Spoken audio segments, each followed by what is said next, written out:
बिस्मिल्लाहिर्रहमानिर्रहीम अस्सलाम वालेकुम। किद्दां तुसीं वधिया, उम्मीद करदी हां सब खैरियत नाल होंगे। और अज मैं बना रही हूँ फिश 3 किलो फिश बनाऊंगी और ओहदा जरा मसाला वगैरह रेडी किद्दां करना वा, फिश नू फ्राई किद्दां करना वा, बिल्कुल सही तरीका और असल तरीका जरा फिश बनाने दा ना अज मैं तुहाडे नाल शेयर करूँगी। फिश अक्सर फ्राई करदे होए टुट जाती है और क्यों टुटदी है, इसकी वजह की आपां किहड़ियां गलतियां ऐसियां करते हैं, अपने को फिश अच्छी नहीं बनती और फिश बनाना तो फ्राई करना बहुत ही मुश्किल हुंदा वा। 3 किलो फिश और तो मैं लेमन लगा रही हूँ, अच्छी तरह लाऊंगे और लेमन लगाने का टेस्ट बहुत ज़बरदस्त आएगा फिश का। फिश फ्राई करते टुट क्यों जाती है, क्योंकि फिश ताज़ा होनी चाहिए और ताज़ा फिश होएगी तो कभी भी नहीं टुटेगी और बहुत ही आसानी ना फ्राई होंदी है। फिश बनाने का जरा असल तरीका ना अज मैं तुहाडे नाल शेयर करूँगी। छोटी मोटी गलतियां होंदियां वा फिश की रेसिपी ते, ठीक है ना। और वो गलतियां अपनी रेसिपी बहुत ही ख़राब कर देंदी है, उसका टेस्ट भी नहीं आता और उसका जायका भी नहीं बनता। लेमन लगाने तो बाद ये मैं नमक लगाऊंगी, नमक मैं 1 चम्मच लगा रही हूँ, ठीक है ना। और फिश नू नमक लगा के भी देंगे, मैं अच्छी तरह धो लिया सी ताकि जरा नमक होगा ना वो निकल जाएगा और अच्छी तरह वाश कर लिया सी। और इतने मैं सिर्फ 1 चम्मच ही नमक लगाऊंगी ताकि ना तेज़ नमक ना होए। और इतने मैंने लेमन लगा लिया, नमक लगा लिया, मिक्स हो गई। हुण तुसीं कहोगे फ्राई करो, नहीं फ्राई नहीं करनी अजे तक, जिंदा ਇਹਦਾ पानी ਇਹਦਾ ड्राई करना वा, ठीक है ना। नमक लेमन लगाया ना, ये पानी भी छोड़ देंदी अपना और फिश ते पानी हो गया तो बिल्कुल अच्छी तरह फ्राई नहीं होंगी। और इतने मैं किसी छाननी ते रख लूँगी ताकि ਇਹਦਾ पानी निकल जाए। अच्छा घी में फुल गर्म किया वा, ठीक है ना। घी नू फुल गर्म करना वा और गर्म करने तो फुल गर्म करने तो बाद तुसीं फिश ऐड करनी है बहुत ही ख्याल ना। अगर घी गर्म होएगा ना अच्छी तरह तो फिश बिल्कुल कढ़ाई के साथ नहीं चिपकेगी। और तुसी फ्राई करने का तरीका यह जो तुसी फिश ऐड करो और तुसी फौरन चम्मच नहीं हिलाना, ठीक है ना। जो अच्छी तरह सेक लगेगा दूसरी साइड तुसी फिर चेंज करनी है और इदा फिश कभी भी नहीं टुटेगी अगर तुसी।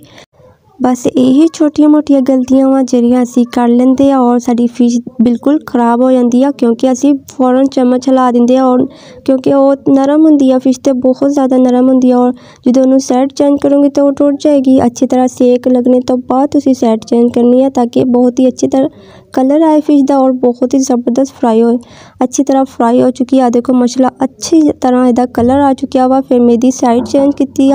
अगर तुसी मेरे चैनल में सबसक्राइब नहीं किया तो जल्दी ना जाके मेरे चैनल में सबसक्राइब कर दो और नाल ही बेल आइकन का बटन प्रेस कर दियो ताकि तुहानू हर आने वाली वीडियो मिल सके।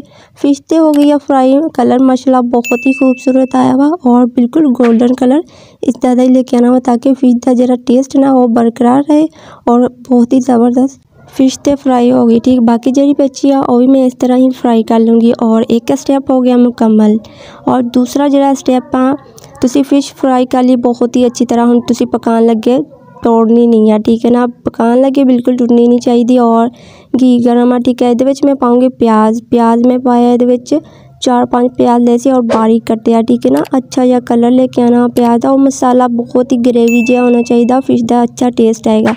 अच्छा जी, हुण ये मैं लसन का इस्तेमाल करूँगी। प्याज हो गया गोल्डन और लसन पाऊँगी मैं, लसन का इस्तेमाल करना वा ज़्यादा, ठीक है ना, क्योंकि ज़्यादा फिश आ फिश से लसन ज़्यादा इस्तेमाल होगी ताकि फिश की जी स्मैल होगी वो ख़त्म हो जाएगी। वैसे तो फ्राई करने ना ये टेस्ट बहुत ही अच्छा आ जाता, पर मैं ये लसन इस्तेमाल करूँगी ताकि जरा भी ये स्मैल होगी वो ख़त्म हो जाएगी। और ये मैं पाऊँगी टमाटर, 5 टमाटर ऐसी मसाला वगैरह बनाना तो चीज़ें ज़्यादा इस्तेमाल होंगी क्योंकि फिश भी ज़्यादा वा और बाकी चीज़ें भी ज़्यादा होनी चाहिए और अच्छा तरह यदा मसाला बनेगा। ग्रेवी अच्छी होनी चाहिए और अच्छी तरह भुनाई होनी चाहिए, ठीक है ना।